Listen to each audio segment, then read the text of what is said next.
A section that I'm going to refer to, and I just want you to understand what this is about. I just wanted you to get some background so that when we do the exercise and we explain it, that you get an idea of what we're focusing on, that you're not confused about it. I know this is something that doesn't just get told a lot to people.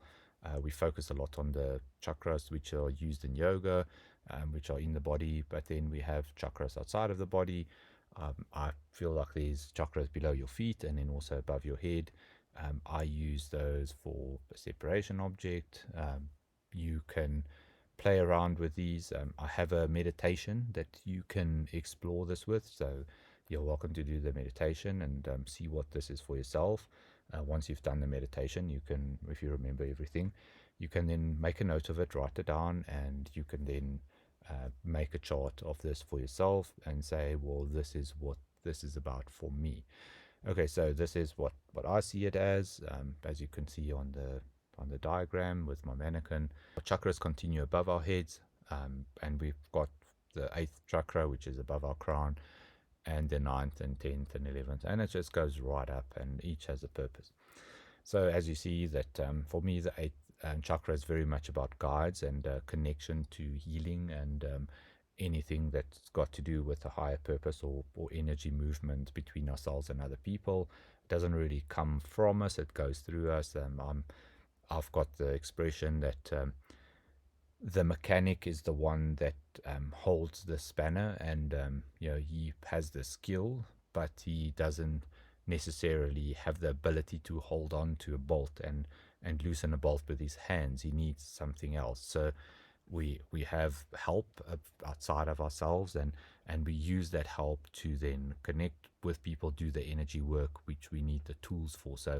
So we've got the skills, we need the tools, we need the forces or the energy outside of ourselves. We can't manufacture energy. Energy doesn't get created or destroyed. It just basically is used and channeled through different places. So we use it, we bring it from a place, we channel it through us to someone else. So we don't really create the energy, we basically just use it and we channel it to people. So we receive it, channel it, and use it in our way. It's very important to record your own version of this.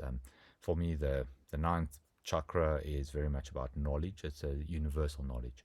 So if you go and you want to connect to something, say for instance, you want to invent something, like a car or something that's going to change the world dramatically, you can then set the intention to bring that information to you that's in the collective hive mind of everyone on earth, or some of the general inherent knowledge from alien species and us and everyone, and then you can connect to the 9th chakra and you can get that universal knowledge that everybody shares.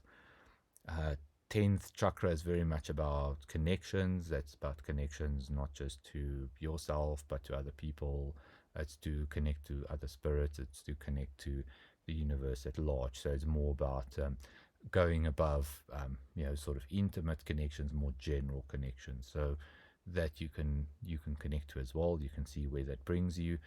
These are like really elevated states. So the more elevated states you get, if you spend time there, you will be very disconnected from the earth. And we don't really want to get very aloof, because then we start to lose our practicality and the ability to have fun, and then we just kind of like float around here. It's not worth it to be in spirit when it's not your time. Rather spend your time on earth. I think this is something that a lot of people do. They kind of want to be in spirit all the time and then don't spend the time on earth. This is just for short periods of time, and it's for specific purposes. 11th is very much about invention. I say it's about knowledge. You can gain universal knowledge. Invention is what I see the 11th as, and that's very much about bringing the knowledge, connections, and all the rest, and then make something completely different from it. So you can try that out if you want. If you want to create something new, absolutely, you can play around with this. If you want to create a course or do something from that effect, which gives me an idea, so I'm going to probably use it and mess around with it. And then the 12th chakra for me is very much about love and connection to sort of our bigger concept of love. People are born with the almost like what do you call it, deficiency, or we almost like cripple in a sense of love, where we don't really have a full capacity or knowledge of what love is. And because we have that very skewed idea about love, it's very hard to make it work in this physical world. And that's really the challenge that we have, is to be at a disadvantage and trying to get an understanding of something from a perspective where we really have to fend for ourselves and survive, and take care of our own interest, etc., etc. Whereas when we don't have that, it's very easy to love someone else because, well, they don't interfere with us. So very simple. Angels for me very much the 13th, and you can connect to angels. I would say I wouldn't really go and mix around and mess around with this level unless you have a real purpose with it. If somebody needs help from that level, look, they really far gone already. Same as with you. I wouldn't say connect to this all the time. Leave the angels to do their work. I think if you call on them, be respectful and ask, and if they see fit, they will assist always.